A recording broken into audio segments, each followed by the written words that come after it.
সেই জায়গাগুলো শুধরানোর জন্য যেন আপনারা আমাদেরকে ডাক দোয়াই করবেন এবং আপনারা যেন ভুল ত্রুটিগুলো যেন বললে আপনারা যেন বলতে পারো না এই কাজ।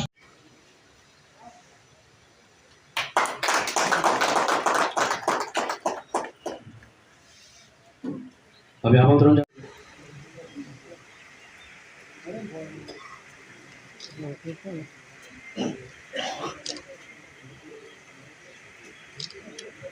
সমাজ থেকে পুরুষ সমাজ থেকে দুইজন ব্যক্তিবর্গ আলোচনা রেখেছেন।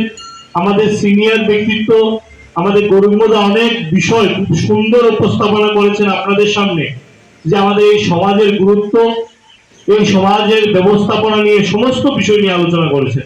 আমি সেই দিকে যাচ্ছি না। আমি আজকের যুগের সাথে আজকের প্রত্যেক দিনের সাথে সে ব্রাহ্মণ সমাজের গুরুত্ব, ব্রাহ্মণ সমাজের যে সম্মাননা, সেটা নিয়ে আমি দুই চার কথা আপনাদের সামনে বলার সাহস করছে না, তারপর আমি বলছি সেই দুই চার কথা। আমরা প্রত্যেক সময় বলে থাকি, আমাদের হয়তোবা দেখবেন আমাদের হিন্দু সমাজের মধ্যে প্রত্যেক বাড়িতে হোক লক্ষ্মী পূজা, কোনো না কোনো পূজা সকাল বিকাল সন্ধ্যার সময় আমরা করছি, কিন্তু দেখা যাচ্ছে কি আমরা মন্দিরেও যাচ্ছি, পূজা পার্বণ করছি, কিন্তু দেখা যাচ্ছে কি আমাদের মধ্যে কোনো না কোনো জায়গায় হিংসা বিদ্বেষ সেগুলো লেগেই আছে।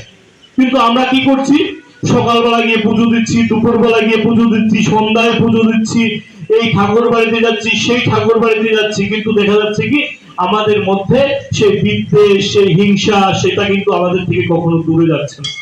আমি এখানে এই সমাজ ব্যবস্থার যারা আমার কথা শুনছেন আমি প্রত্যেককে বলতে চাই, আমাদের মনের মধ্যে যদি যতক্ষণ না অব্দি প্রেম ভাব আসবে, আমাদের মনের মধ্যে যতক্ষণ না অব্দি হিংসা ভাব দূর হবে, ততক্ষণ পর্যন্ত যদি আমরা সারা দিন রাত 24 ঘন্টা পুজো দেই, তাহলে কিন্তু ভগবান আমাদের সাথে থাকবে না বা আমাদের আশীর্বাদও করবে না।